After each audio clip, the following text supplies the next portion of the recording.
You're in the 06010. Focus. Fantasy Focus.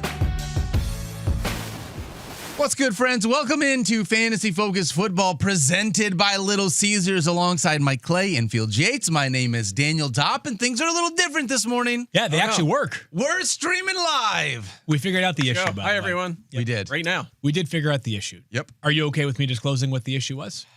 All right. I mean, this might get me canceled, but Okay. sure. That's all right. Go ahead. All right. So That's all basically, we have this password that we have to enter in every single morning to actually log into the server that allows us to stream. Correct. Mike was the person who originally set the password. Yes. And if you guys are not familiar with cybersecurity, it's important to change yours very often. Yes. Mike had not revealed to us that he upgraded from Hot Guy 15 to Hot Guy 16 for the password. That's what it is. So we had to adjust it. Yeah.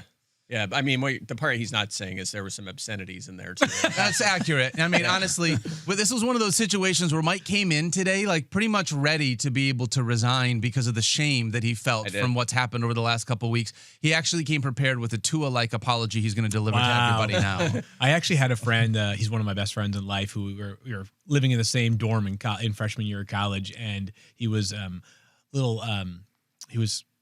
had a couple of Miller lattes back in the day. Yep. And he was like, "Can you get something off my computer for me?" And I was like, "I don't know, like, what's your password?" He was like, "It's Hot Guy 15." I've always wondered where that joke came from because it's a That's thing that you've had I before. know. I've used one of it them things that stuck. previously. Yeah. Yeah. Excuse me, Hot Guy 15. The thing about that is now that you've been friends for 20 plus years, we have so many more extremely embarrassing moments that one just feels like that's like a PG compared to some of the crap we've been through together in the 20 years since. If people only knew the stories we have about Field Yates. That's right. Oh, my You goodness. don't even want to get me started on those stories. Well, My anyways, I gosh. would like to apologize for nothing. Okay? Zero regrets. That's it. Regrets, yeah. Give me some Little Caesars pizza, okay? We got a big show planned for today. We've got our Week 7 preview part 1, as we always do for a Thursday. We're diving into the Shadow Report, a part of the playbook that Mike puts out every Thursday as well. We got a Thursday Night Football preview. We got a Raheim Sanders Monopoly Fund. I got all the big money. show. Yeah. Yeah, we'll get to that in a little bit. Okay, fine. Honestly. Oh yeah, I have. We're gonna have a discussion, gentlemen. That's right. At the Raheim Sanders touchdown conversation. I'm with you on that. We are going to have a conversation. Also, make sure you hang out with our buddy Eric Moody in chat right now. Follow him not only on our YouTube chat, he is there every single day that we are live. We love being able to have Eric be a part of the show for that, but also follow him on social media at Eric and Moody with all the things that he does everywhere that you can get his content. He is unbelievable. Go follow him there. And shout out to our friends over at Trophy Smack. Head on over to trophysmack.com. Use the promo code FOCUS10 for 10% off your order over at trophysmack.com.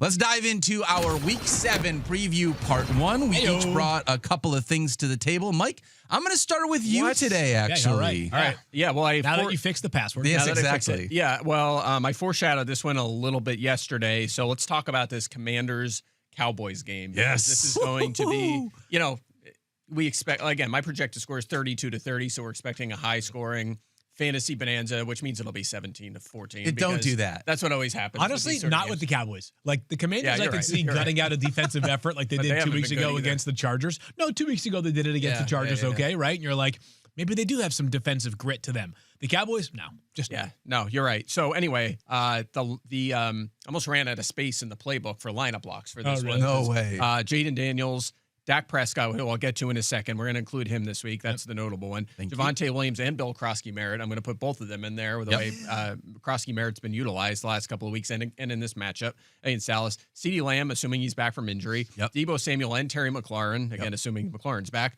George Pickens and Jake Ferguson. And honestly, Zach Ertz, borderline top 10, top 12 tight end. So it's almost every position covered for both teams. But I think the guy that we've talked about as kind of a streamer throughout the season, who is certainly a lineup block in this matchup, is a guy who's on the rise in Dak Prescott. He has just been tremendous. He started slow, 2 duds in the first 3 weeks, and sent 3 straight top 5s, has at least 3 touchdown passes in all of those outings. He's first in pass attempts, first in completions, second in yards and touchdowns.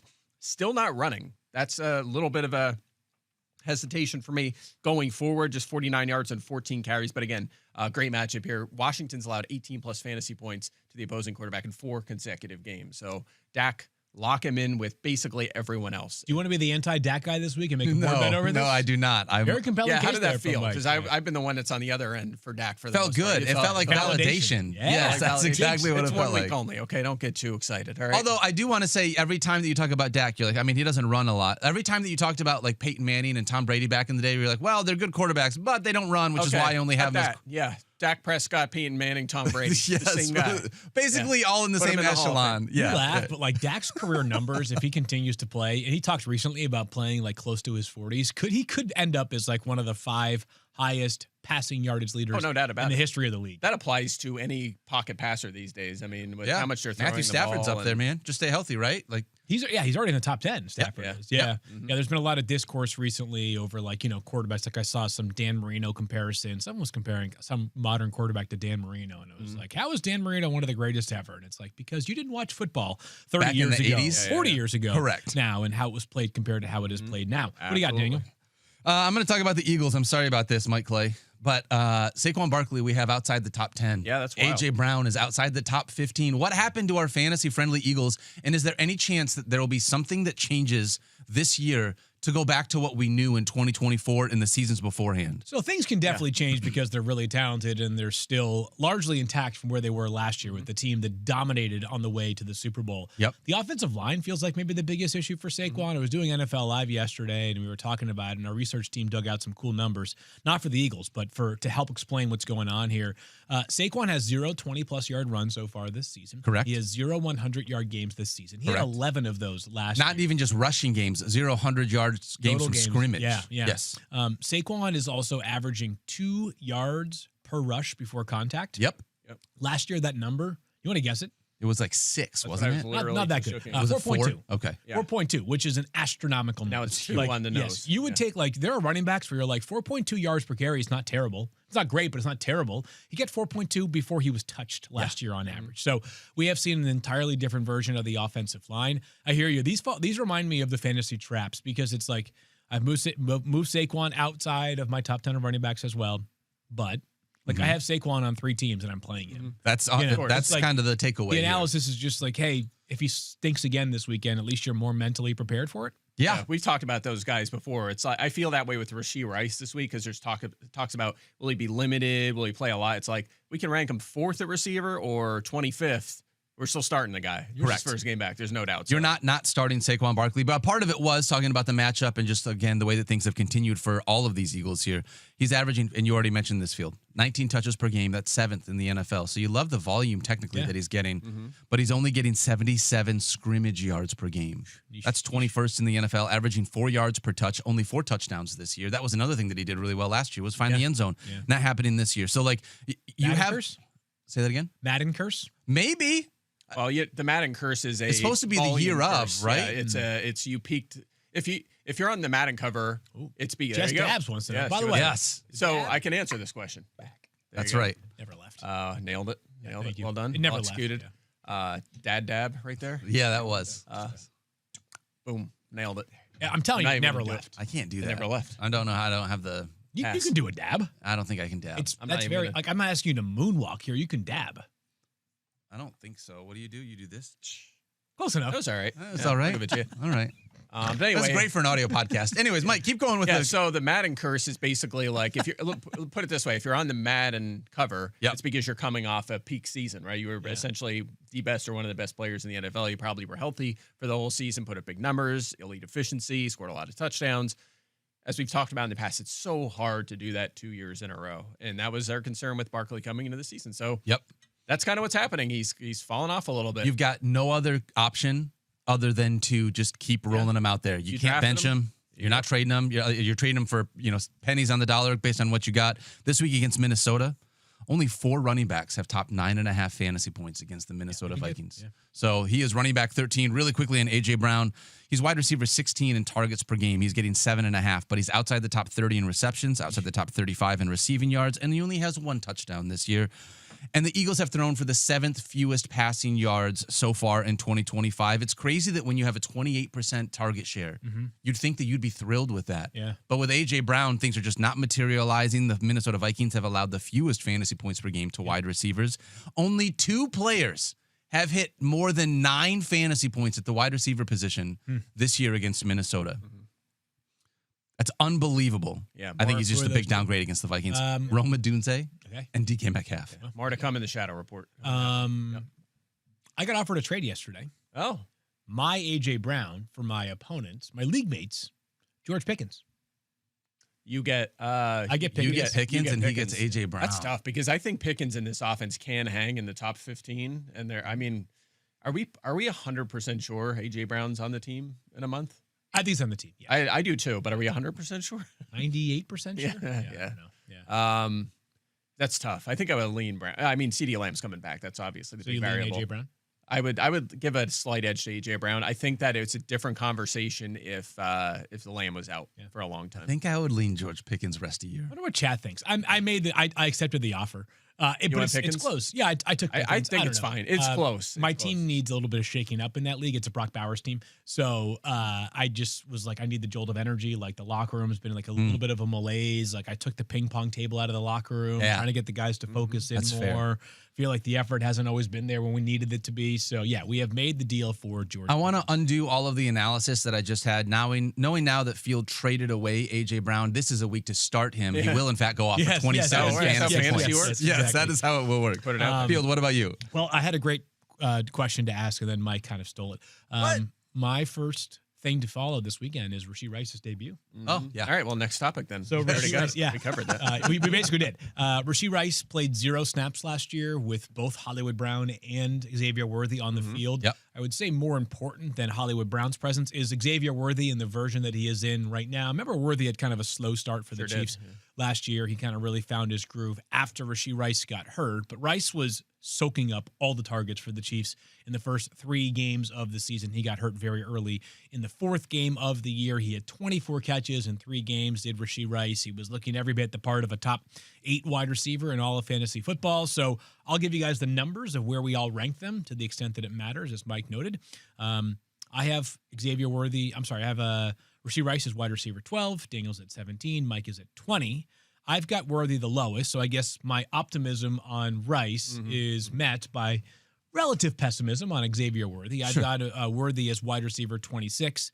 Mike has Rashee Rice at 20, Worthy at 24. Daniel has Rashee Rice at 17 and Worthy at 18. I do, yeah. Back to back. Got them both. Discouraging week last week from Xavier Worthy. Found the end zone, but 2 catches. Not what I was expecting after what we saw the 2 weeks prior to that in his return. Yeah, I think they'll both be fine in this offense. I think the plan will be to feature them too. I think we'll see a little bit of a dip from Travis Kelce, who probably maybe moves to a back end, tight end 1, based on his production last year and this season. Hollywood Brown probably off the fantasy radar now. They're not running the ball. They're the pass heaviest offense in the NFL. They've scored 4 touchdowns in 3 straight games. Yeah. There's plenty of room for those 2 guys to be terrific. All right, let's keep things rolling here. Who's next?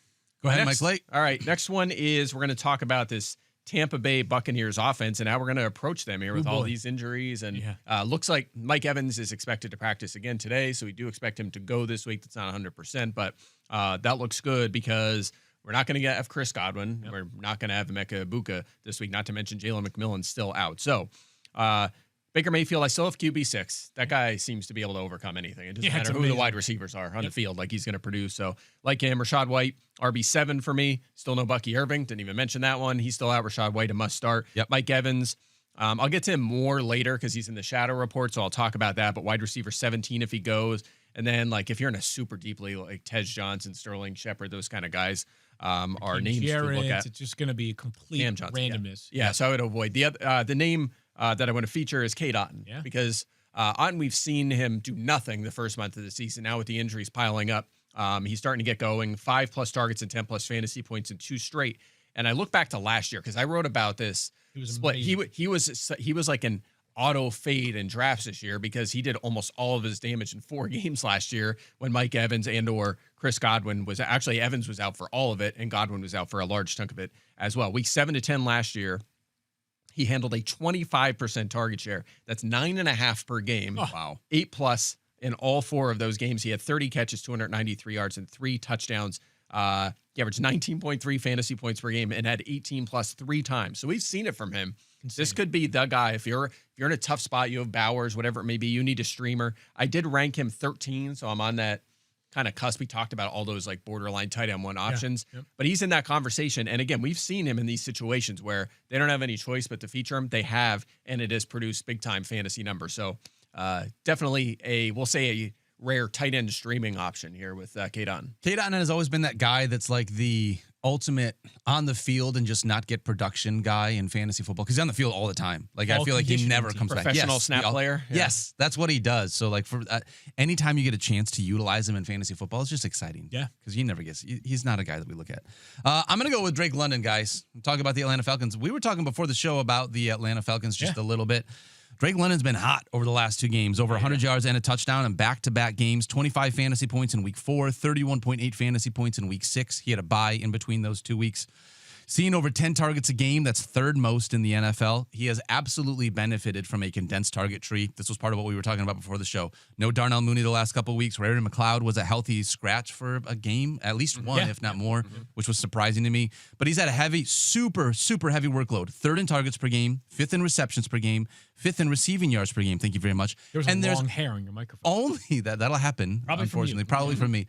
So 3rd, 5th, and 5th in targets, receptions, and receiving yards, but he only has 2 touchdowns, which means there's still more to unlock in this offense with Drake London. It should have been 3, and we could have even had more on top of that. So taking on the San Francisco 49ers, they're just super banged up. You've heard Stefania talk about it basically every time that she's on the show. Yeah. It feels like they're one of the most banged up teams in the NFL. No Nick Bosa, no Fred Warner, unfortunately, for those 2 guys.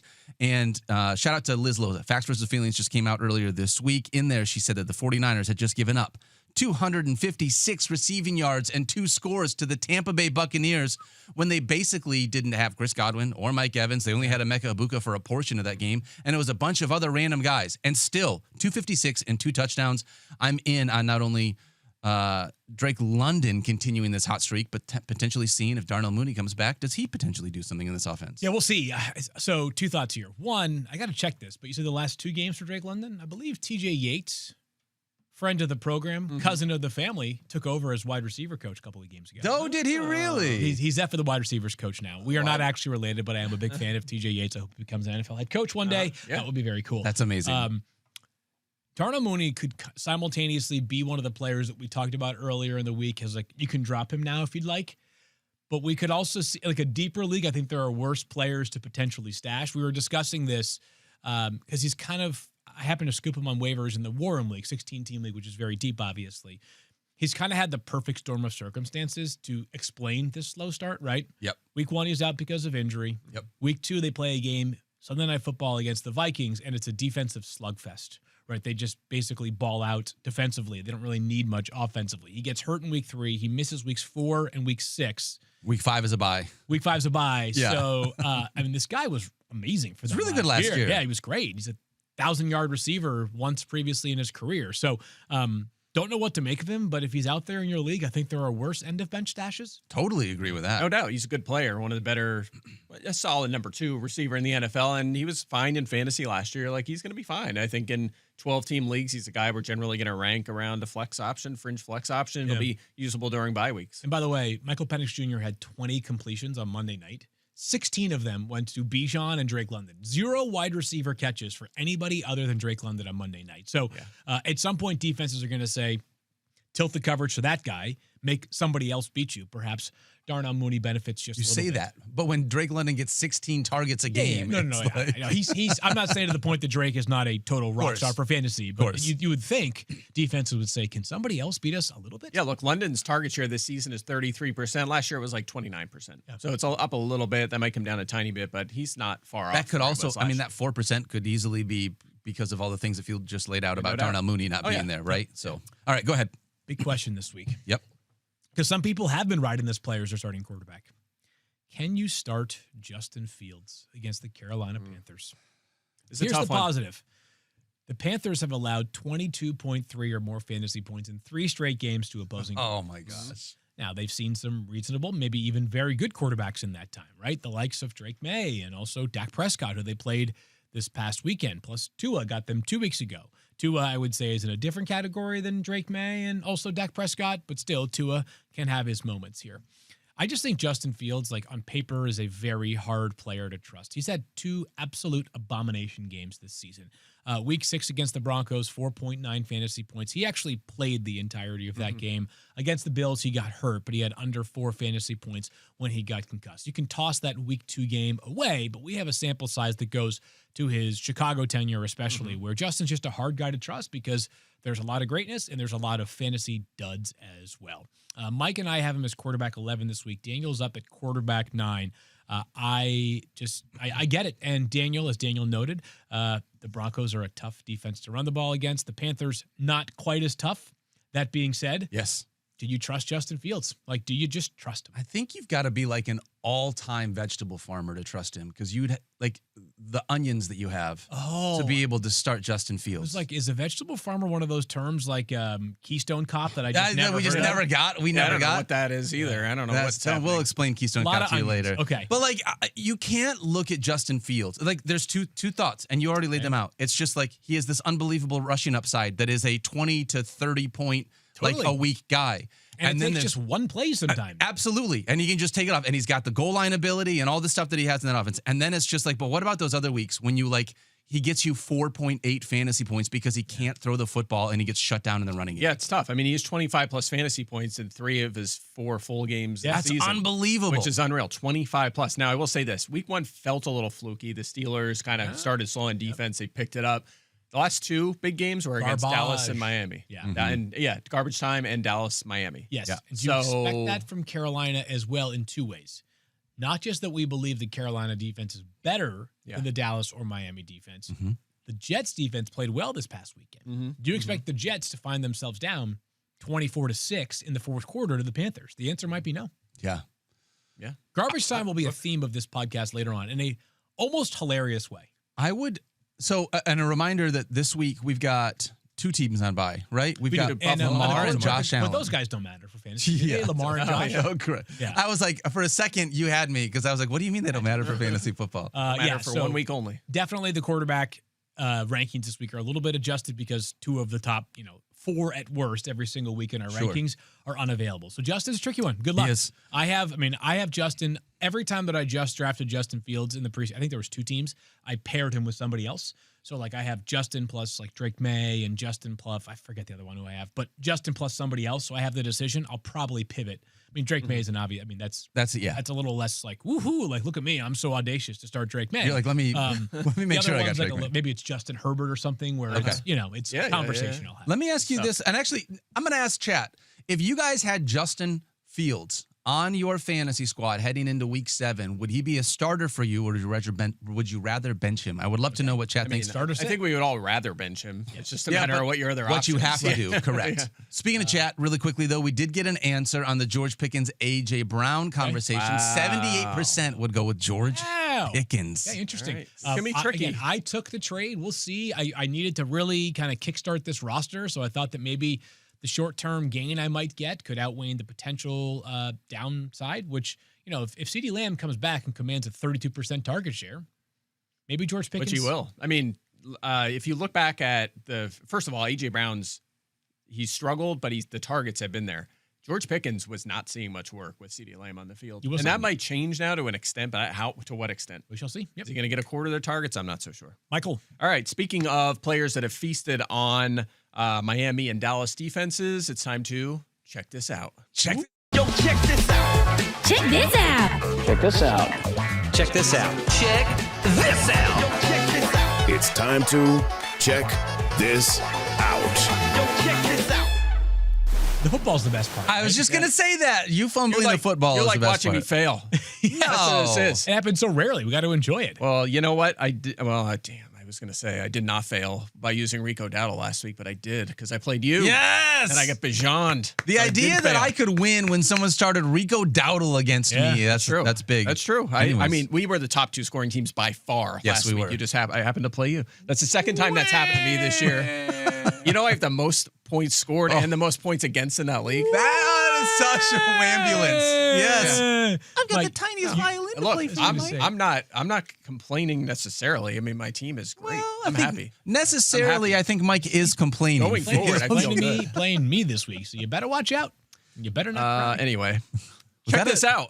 Is that a Christmas Getting ahead thing? on Christmas. You little go It's I moved Christmas on. music I moved on. season. I don't want to hear any more about this. Did you know, fellas, that, and I brought this up yesterday, but here actually is the stat. Wait, is this a check this out or did you know? Now I'm confused as to what the segment both is. of them. It's both of them? Okay, it's so important that it's all the things, okay?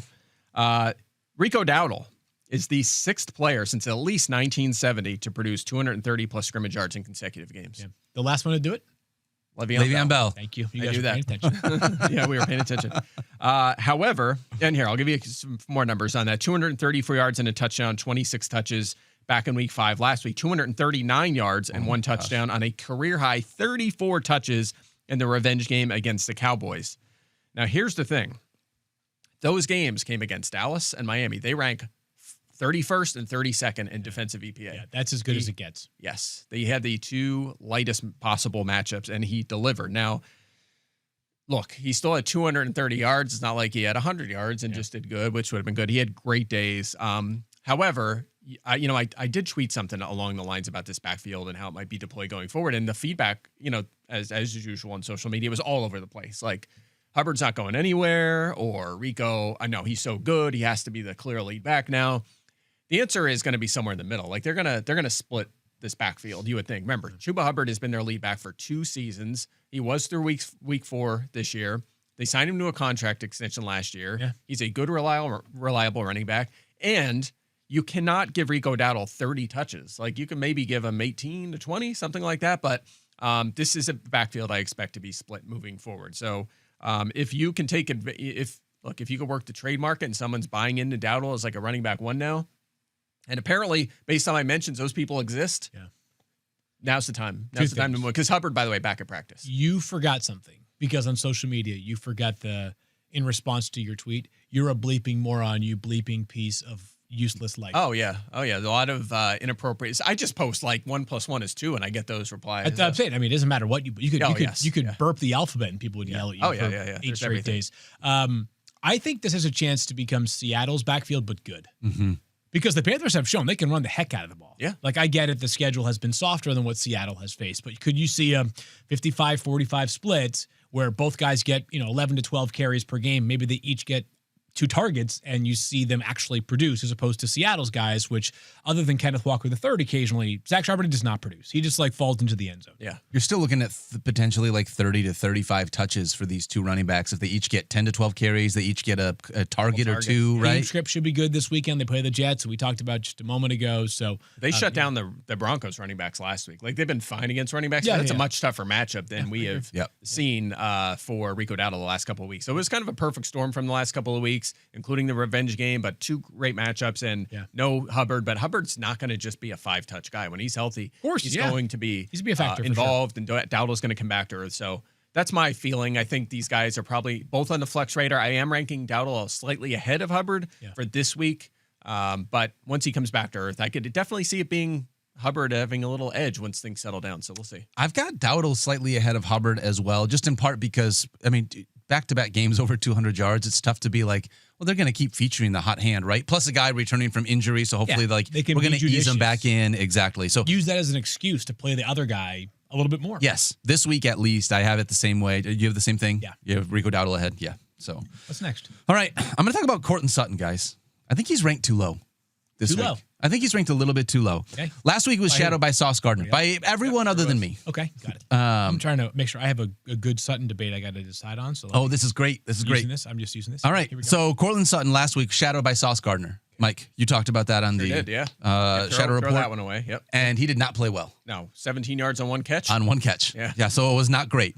He's got 2 major duds on his resume for sure. Okay. But he also has 4 games over 17.5 fantasy points. All 4 of those games were top 16 finishes at the wide receiver position. Like it. 1 of 7 wide receivers. Only 7 wide receivers have at least 17.5 fantasy points in 4 games this year. Okay. Now he's going to get the Giants, who have allowed at least 8 games of 14 or more fantasy points to wide receivers. Giants have given up the 3rd most fantasy points to the position this year. And I understand how bad the Broncos offense has been, but I feel like if there's one wide receiver, I tried to make Troy Franklin a thing. It's not. We've tried to make Marvin Mims a thing in the preseason. It's not. Evan Engram maybe is slowly becoming a thing. Yes, but he's not fully there yet. Courtland Sutton is the only pass catcher in this offense. So right now, I've got him inside my top 20 in part because of the matchup and the way that I believe that he can play. I'm throwing out the dud that he had last week against Sauce Gardner. And yes, it was a saucy matchup, and he did not come out on the top. So I got him as a top 20 guy this week. I think you guys are somewhere in the mid 20 range, wide receiver 25 for both you guys. Yeah. By the way, his other dud week 2, Travarius Ward on the other side for the Colts. So and he's performed well when he's been shadowed as well, including Quinyon Mitchell 2 weeks ago. I believe he drew DJ Turner 3 weeks ago. Also had Tennessee in week 1. Saw a little bit of L'Jarius Sneed in that one. So. It's been a challenge for him matchup-wise, and he's delivered in 4 or 6 games. So I'm with you. Also, this is like wide receiver 19 to wide receiver 25. Like the difference in projections is like 0.11 fantasy points. Like they're still so close to each other. So I just think Sutton is a good play this week against the Giants. Yeah, I'm glad you brought up decimal semantics because I'm going to talk about that a little later. Good. Oh, great. Can't wait to talk about decimal semantics later. You'll see. Awesome. Yeah. Anybody else have anything they want to bring to the table? One last thing. I was over at ESPN Bet, and I happened to notice the Quinshon Judkins over-under for rushing yards this weekend is 272.5. Wow. Yeah. I might even take the over still. Yeah, got to hammer that over. That's of course a fib. It's not the case. I don't know what his over-under is, but go check it out over at ESPN Bet. Make sure you take advantage of Mike Clay's great promos on ESPN Bet as well. But there could be a monster day for Quinshon Judkins this weekend. Mike was just talking about Rico Dowdle and how he took advantage of a great matchup against Miami recently. Quinshon Judkins is an outstanding runner. The Dolphins have allowed the 5th most fantasy points to running backs this season at 162 so far through 6 games. The fewest points by any. Actually, you know what's hilarious about this? Who is the starting running back that has scored the fewest points against Miami so far this season? Saquon Barkley. No, they haven't played him yet. Okay. It's got to be someone else that's like really good, though. I don't know. I'm on to the next week. I don't even know who they played yet. Like Jonathan Taylor in week 1 had no way 12.4 fantasy that guy hasn't points done anything this season. That's incredible. But over the last 5 games, I know Jonathan Taylor's a bum, so we'll dismiss that week 1 effort and focus more on weeks 2 through 6. In the 5 games since Jonathan Taylor, the fewest points by a team starting running back against the Dolphins is 16.1. That was Breece Hall when they played on Monday Night Football. So it's just an incredible opportunity, even with minimal passing game utilization for Quinshon Judkins. If he told me he goes 21 carries, 162 yards, and a touchdown on Sunday, I won't be surprised one bit because I do expect this game to be low scoring, being played in Cleveland. First start for Dylan Gabriel at home. That's all I got. Quinshon Judkins rushing line at ESPN Bet. Over-under is at 84.5. It's a big number right there. Yeah. And anytime touchdown is minus 130. Wow. Yeah. Minus 130. Yeah. Minus 130. My mean projection for him, so the projection you'll see in the fantasy game is 98. So if you're a median's going to be a little lower than that, so I would probably lean over on that one. All right. I'd probably lean over. My only concern with him from a fantasy standpoint is they're just like, we're done with you in passing situations. Yeah. He had 0 targets last week and has 0 or 1 target in 3 of his last 4 games. And when he came out, 2 of his first 3 games, he had 3+ targets. Yeah. But they've just phased him out. They're just like Jerome Ford's handling that now. So that's a concern for me. Basically, that's what I wrote in the playbook. It's like Derrick Henry usage, but in a bad offense. It's very similar to how Derrick Henry's used. This one, though, like screams opening drive rushing touchdown for Quinshon Judkins. Oh, by the way, I mean, look, I have him ranked as a fringe RB1 because of this matchup this week, but going forward, I'm a little nervous about the lack of passing game work. We need 1:14 p.m. Eastern time on Sunday, me tweeting Quinshon Judkins opening drive rushing touchdown. Mark that one down. Yeah, I love that. Can you bet first touchdown of the weekend? Or of the Sunday slate? Yeah, wouldn't that be great? Yeah. I would love that. I'm hungry. Yeah, let's get into the real deal presented by Little Caesars. We are picking one player rostered under 60%. If they reach 15 points or more, come back on Monday. You get 15% off your pizza at Little Caesars. We got a promo code for you. We're 2-0 so far. We had Jackson Dart the first week. Yep. That one worked out. We had Sam Darnold the second week. That one worked out. This week, I actually called Mike. Yeah, you did. Yeah, if you're wondering if we take this seriously, we had a long phone call about this last night. I want to make sure that America gets 15% off pizza. Okay. This week does not feel as good. It's a lot harder for me to find a guy that I love this week. A lot of these quarterbacks have some tough matchups. Okay. Sam Darnold gets the Houston Texans. Don't want to do that. They're great. Jackson Dart. Don't want to really play Jackson Dart against Denver if I can help it. Trevor Lawrence plays the Rams. Rams have been really good, and Trevor's kind of been struggling recently. So, I'm not really thrilled on that. Where I am going to go is Michael Penix Jr.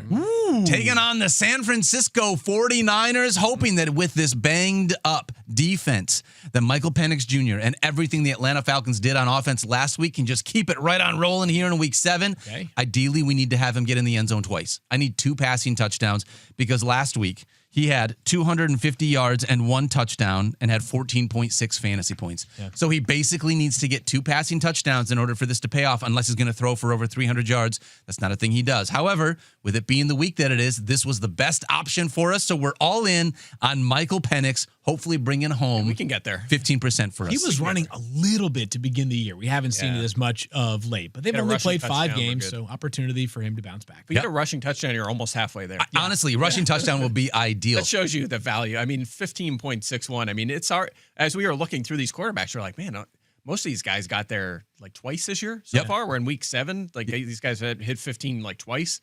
That shows you the value of a rushing quarterback. Because again, you have a 10-yard rushing touchdown, you have 7 points right there. That's like half. That's half of what you need. That's unreal. That's why those guys are so valuable. It's actually 46.2977773.4% of the way. Of the way there. Got it. Yes. Okay. All right. I don't actually know if that's true. Yeah. That was the real deal presented by Little Caesars. Let's dive into the Shadow Report presented by Mike Clay. All right. Presented by Mike Clay. Yes. I'm sponsoring my own. Yes, segment. yes, Okay. yes. I feel How much like did I offer? it's also a At perfect time. $5. Shadow Report because it's spooky season, Halloween. Oh, I like it. Yeah. Appropriate. Yeah. Actually, the Shadow Report is presented by you. Your name could be here. Your name here. Your name So here. if you Yeah, want like to a sponsor the billboard. Shadow Report. Get involved That's if right. you'd like to be. You know. All right. You can fund my $5. Hey, nothing wrong with that. Money. All right, ready? Let's talk upgrades. We'll zip through a couple upgrades for this week. We're going to start with the Bears against the Saints. We've been picking on them all season long. Oh, and Olamide Zaccheaus upgrade? Is that what you're about to tell us? Yeah, well, he's second in targets. You know what? He could be interesting if DJ Moore is out. He's been out of practice, so if he is sidelined, Luther Burden and Zaccheaus could have some sleeper appeal behind Roma Dunze. Okay. But Saints 10th most fantasy points to receivers, 4th highest EPA against the pass. So it's been a struggle. Yeah. I feel like a lot of these defenses in the offseason that we were like, they're gonna be rough. Dallas, Miami. You know, sometimes we focus too much on misses because we're just wired. We're all wired that way. But like, you know, we kind of were on track with a lot of these defenses so far, and they've worked out. So that's good. We like that. Speaking of which, the Cowboys. How about them? The Commanders receivers, as we talked about earlier. In a great spot, Dallas has led the most fantasy points and touchdowns, the highest catch rate, and the highest yards per target to wide receivers this season. Wow. 6 receivers already have 17 fantasy points against him, including Teteroa and McMillan just last week. So we're upgrading Terry McLaurin if he goes, Deebo Samuel, of course. Yep. And then finally, in upgrades, the Buccaneers against the Lions. Mentioned this, foreshadowed this a little bit earlier. Mike Evans gets a boost here against your Detroit Lions. Yes, he does. Assuming Terry and Arnold remains out, and of course DJ Reed is out as well. And Brian Branch is suspended for this game. Brian Branch is suspended, yes, so good call. And as is with the Lions, with those guys, most of the season have allowed 10 touchdowns already to wide receivers. That is second most and the 6th most fantasy points. So Mike Evans, Tej Johnson, Sterling Shepard, Cam Johnson, all of these guys getting a boost in this matchup. You are contractually obligated to say earmuffs before you say stuff like that to me on the show. Yes. Mike, right? I can't believe you didn't do that. Yes. You're like the best team in the league.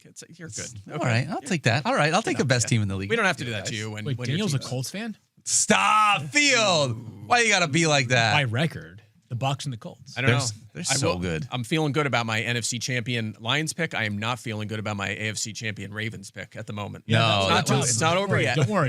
We're in this together. Yeah, it's not over yet though. Ravens get Lamar, but come back after the bye, healthier. Schedule's Lamar's fortuitous. back. Yep. I think they're a good buy low team right now. But anyway, ready for some downgrades? Yes. All right, downgrades, fellas. We got a few of these, so I'll try to keep these tight. But the first one is the matchup of the week: Jackson Smith and Jigba against Derek Stingley Jr. We get to watch this one on Monday Night Football this week. Houston has been terrific against receivers, 5th fewest fantasy points, the lowest catch rate. They've only allowed 3 passing touchdowns this year. Not just the receivers, 3 passing touchdowns total this season. This is going to be a tough matchup for Jackson Smith and Jigba. He's on the perimeter most of the time, so he'll see Stingley on most of his routes. Go ahead. Do you have a question? Well, when you're done, I have a question. I was just going to say what Stingley has done so far. Devontae Adams, 7.2 fantasy points when you shadowed him. Mike Evans, 10.6. Brian Thomas Jr., 7.5. So when he shadowed a guy, he's been good. So you're going to downgrade Jackson Smith and Jig, but you have him ranked all the way down at what? From 1 to 2. Okay. Moving him down from wanted 1 to be You're very still clear on starting that. him. I just wanted America to hear that. Yeah. Sometimes this is for maybe like your DFS players or your bettors. If you're at ESPN Bet, like, oh man, that looks like a low number for JSN. Well, there's probably there's a reason why. Reason why. Yeah. It's gonna be a tough people assignment. making those books. Yeah, he'll still get targets, but this is going to be one of his toughest assignments of the NFL season. Next up, guys, we talked about Sauce Gardner shadowing. He's going to draw Tedero and McMillan this week. This will be McMillan's toughest challenge so far. Gardner has shadowed DK Metcalf. He had 12 fantasy points. Mike Evans 13. George Pickens 13. Cortland Sutton, as Daniel mentioned earlier, just 2.7 points. That's 10.5 per game. But by the way, 3 catches combined over the past 2 weeks. Yeah, Pickens and Cortland Sutton. Yeah, Pickens got to 12, but it was 2 catches for like 53 yards and a touchdown. touchdown. Exactly right. And Gardner kind of came out a little slow the first couple of weeks, where he was like fine. Now he's back to just shutting down opposing ones. Yeah. The Jets they have not been good overall against the pass. So the secondary receivers are who have gotten the production. The only 3 to get 14 fantasy points against them this year: Ryan Flournoy, Calvin Austin, and Emeka Egbuka, which were the secondary target to the guy Gardner shadowed. So it is a Troy Franklin week, is what you're saying. Flournoy. No. Well, it's. Oh, sorry, that was last Panthers. week. Yes. So it could be Xavier Legette or Jalen Coker. Oh, yeah, that's right. For the Panthers. Yeah.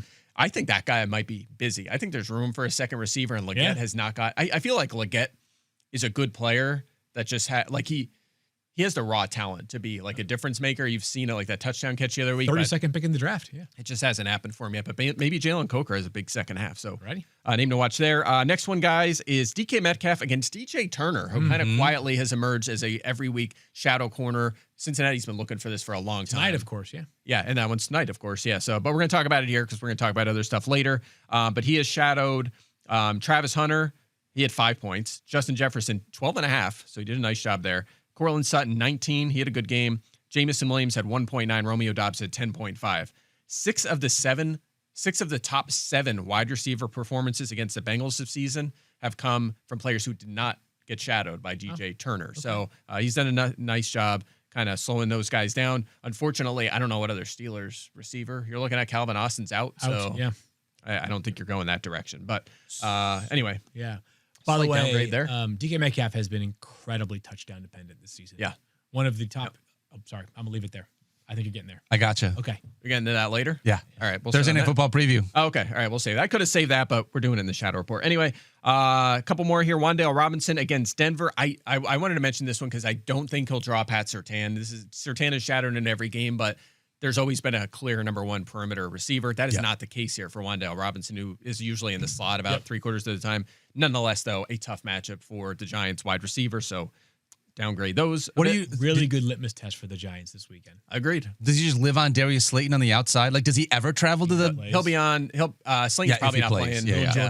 Jordan Humphrey. Yeah, Jalen Hyatt. So he's going to shadow Lil Jordan Humphrey. How do you think Vance Joseph feels? Like his defensive coordinator normally is like, dude, like Jamar Chase, Justin Jefferson, CeeDee Lamb. Like we deploy you there. Like this week, Lil Jordan and Jalen. You guys got them? Yeah, former teammate, right? Humphrey had a cup of tea there with the Broncos. Yeah, maybe this like corners get hurt so much. Maybe just like give them a week off here, or just like roll back the snaps a little bit. That'd be why not? Anyway, and the last one you mentioned earlier, Eagles going up against Minnesota. Yeah, fewest catches, yards, and fantasy points to receivers, and the lowest EPA to the pass.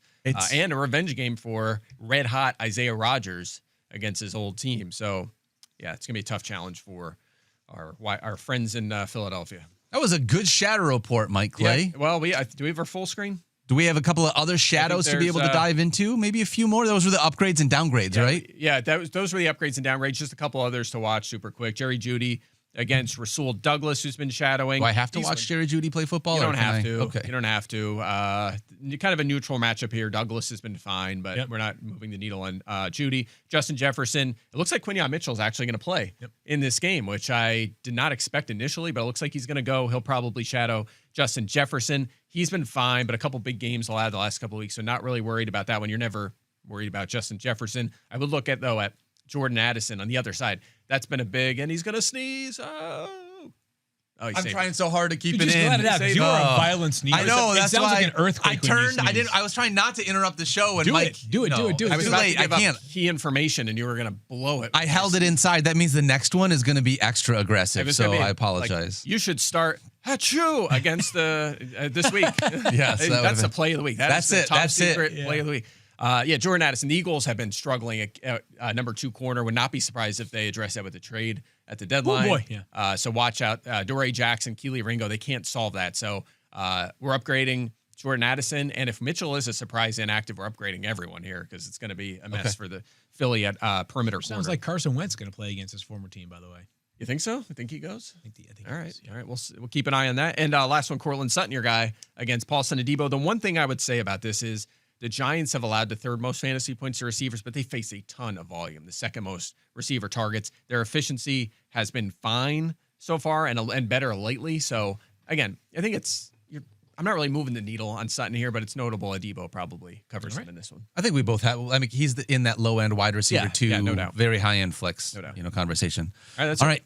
That's the There's Shadow a lot. Report. Go check out Mike Clay's playbook. It is an unbelievable article. It's actually quite large. There's a lot to be able to consume inside of it, but it really gets you set up for everything that you need to know heading into the week. Mike, it's a really good job. Thanks, you do, man. You do really Appreciate well. it. I want to quickly head to our YouTube poll because I did ask people if you wanted to start Justin Fields, do you want to start him or sit him? 75% say they would rather sit him coming out of last week, which is so difficult. How many other quarterbacks do you think have scored 25 or more fantasy points in 3 games that you're like, I want to sit that guy? Yeah. Lamar Jackson and Patrick Mahomes are the other guys. And you don't want to sit those guys. I thought about starting Lamar out of respect a couple weeks ago when he was On a out. bye. Yeah, Yeah. I was like, I'm just going to do it. Yeah. All right, let's dive into this Thursday night football preview. Steelers at Bengals. Yeah.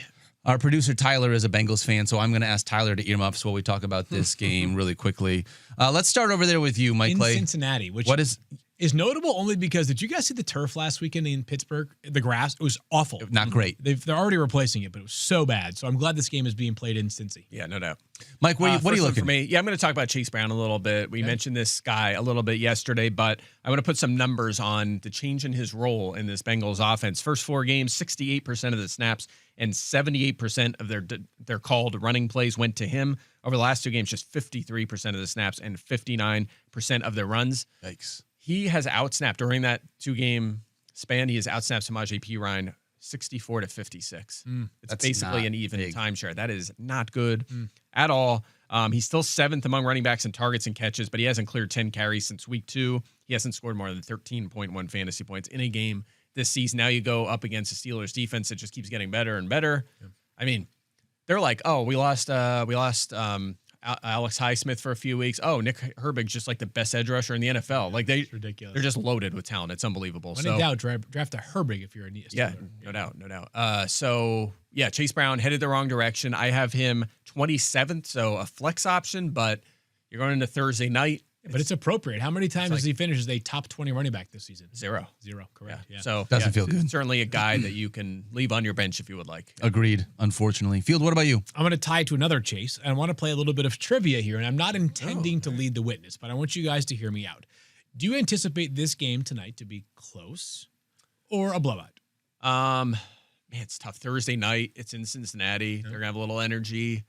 Joe Flacco. I think it'll be a comfortable Steelers win. I don't think it's gonna be like a complete one-sided blowout. Anytime you can have 2 40-year-old quarterbacks going up against each other, I think it's going to be a good short game. rest. I'm going to go with Steelers, so I think it's going to be a blowout. So you think it'll be? Oh, you do. Okay, that's good for you then. Okay, so over the past 2 games, Jamar Chase has scored a total 54.1 fantasy points. Yes, That's pretty good. Simple math gets you to 27.05 points per game. Okay. Again, 54.1 fantasy points in the past 2 weeks. Yep. How many of those fantasy points do you think were scored while the Bengals were trailing by fewer than 10 points? So when the game was competitive, basically. So, and how many total does he have? 54.1. I will say he scored all but 10 of them in garbage time. I would say 6. 4.2. Oh my gosh. That actually checks out. If you've been monitoring his stat lines, it's like, oh boy. Yes. Oh, okay. No, we're good. We got 20-some points. I bring this all to say, like, go check the rankings. We're all starting Jamar Chase. Of course. It's more like where it's kind of similar to that Saquon Barkley statistic earlier, or that forecast earlier, that like if things don't go great for Jamar Chase tonight, we kind of warned you, and I think people by now understand there is risk in Jamar Chase, but I thought that was astonishing that basically 90% of Jamar Chase's production, more than 90% of his production over the past 2 weeks has come when the game was out of hand. Yeah. If you think the Steelers are going to boat race the Bengals, that's great for you if you have Jamar Chase, because what happens when teams get up big defensively, they loosen the clamps and they say, let's just keep everything in front of us, try not to get beat by a 75-yard bomb. Next thing you know, Joe Flacco throws the ball 8 times to Jamar Chase on one drive. He piles up catches. Hey, Jamar Chase is already up to 7 for 74 in the middle of the fourth quarter. He scores a touchdown with 8 seconds to go to make a 14-point game, now an 8-point game. Woohoo, everybody likes the stat line. It's all good in the end. But garbage time has been his best friend so far this season. The Steelers have won 4 times this season. 3 of those 4 wins have been by 7 or fewer points. So, again, we're all starting Jamar Chase. We all have him inside our lineups tonight, but we acknowledge the risk and the variance that comes with him without Joe Burrow. Yeah. Also, I love, like you said, mentioned garbage time. Like, prevent defense is my favorite defense because the only thing you're preventing is touchdowns. You're actually giving up a bunch of fantasy points. Yeah, we'll take them scam catches. Yeah, absolutely. I'll take that. All right. You guys already know where I'm going to go with this because we touched on it a little earlier. But DK Metcalf, can the production keep up with the targets is my question here. He had 19.5 fantasy points in week 4, 23.6 fantasy points in week 6. He had a bye in week 5 as a reminder. So over 19.5 fantasy points in back-to-back games, has at least 11 fantasy points in every single game. Yeah.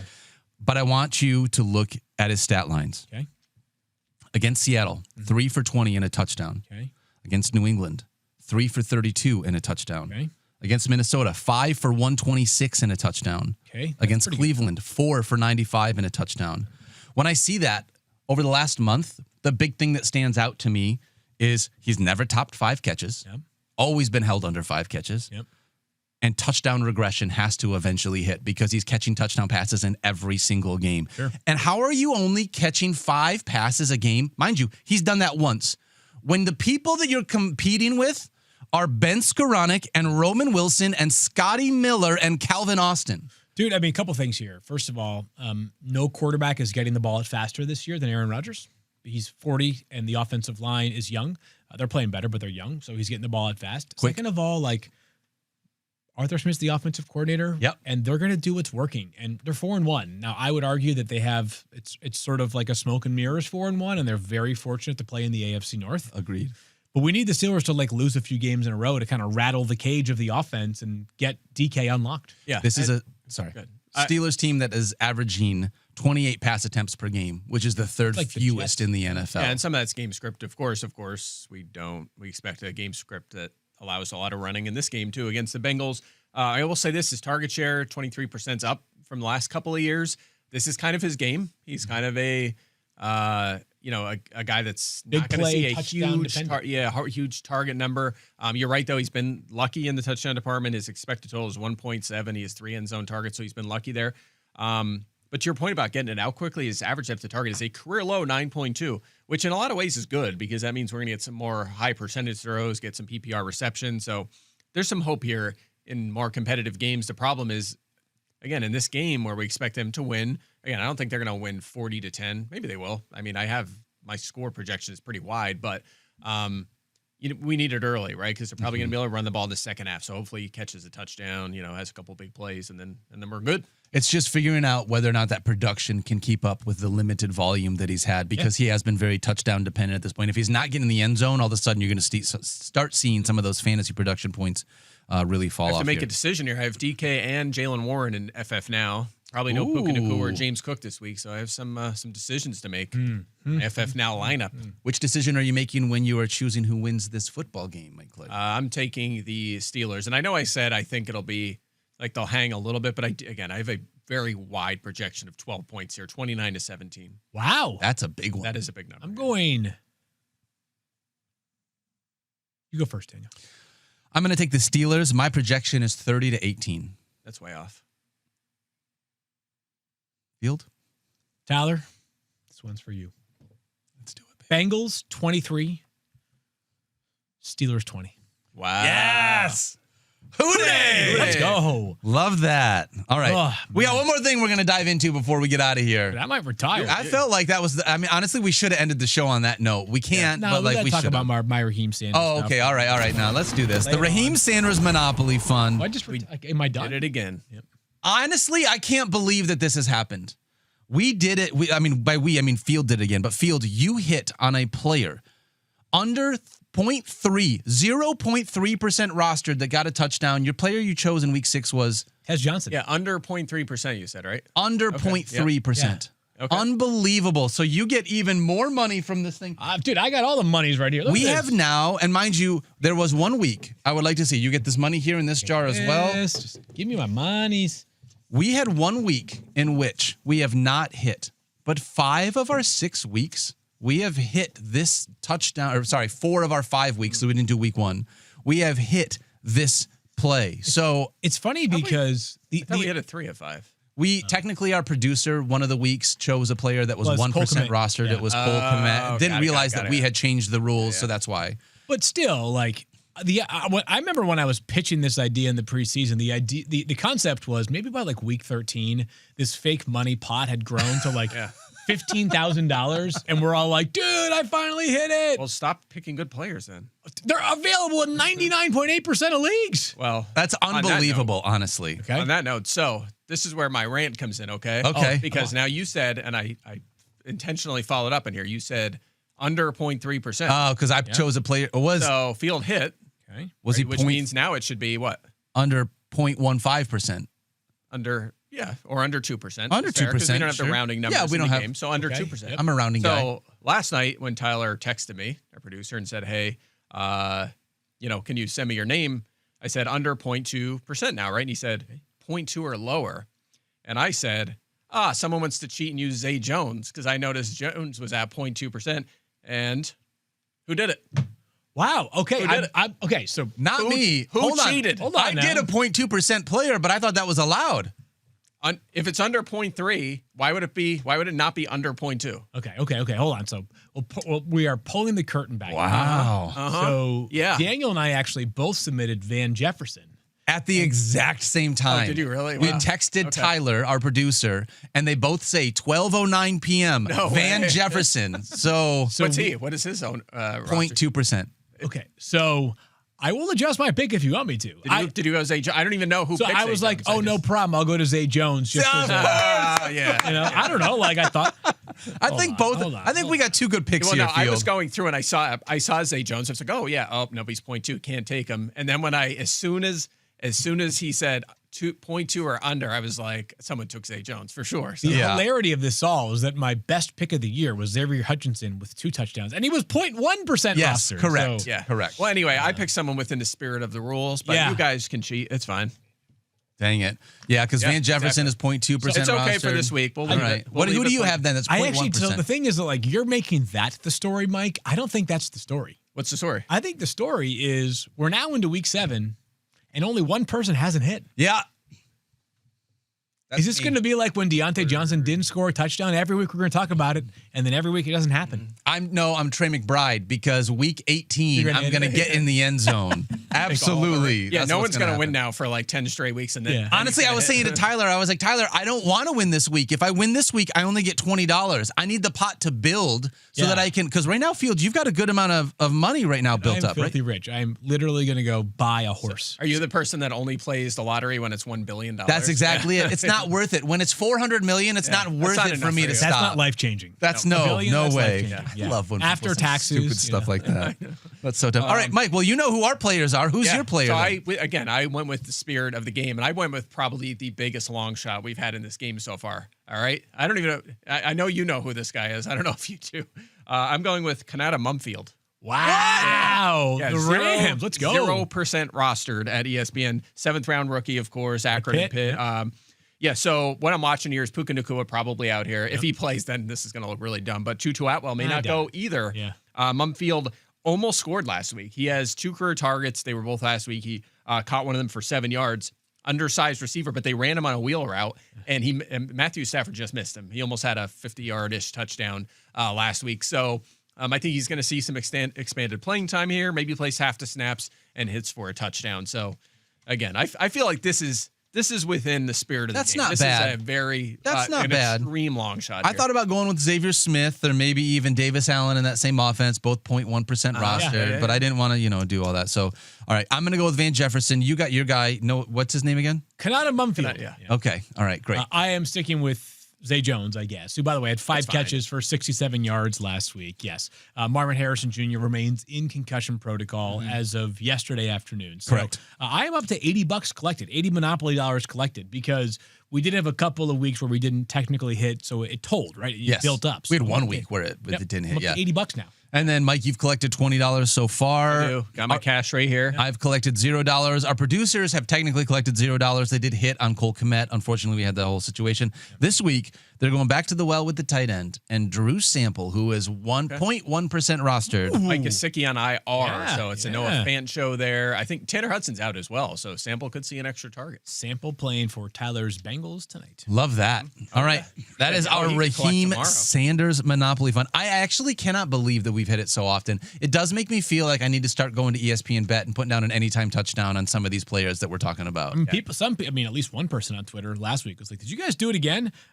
Yes, we did. There's a bunch of those. Yeah, people are unbelievable. paying attention. I wasn't paying. I am. I'm too busy counting my money. Oh, yeah, I got to figure this out.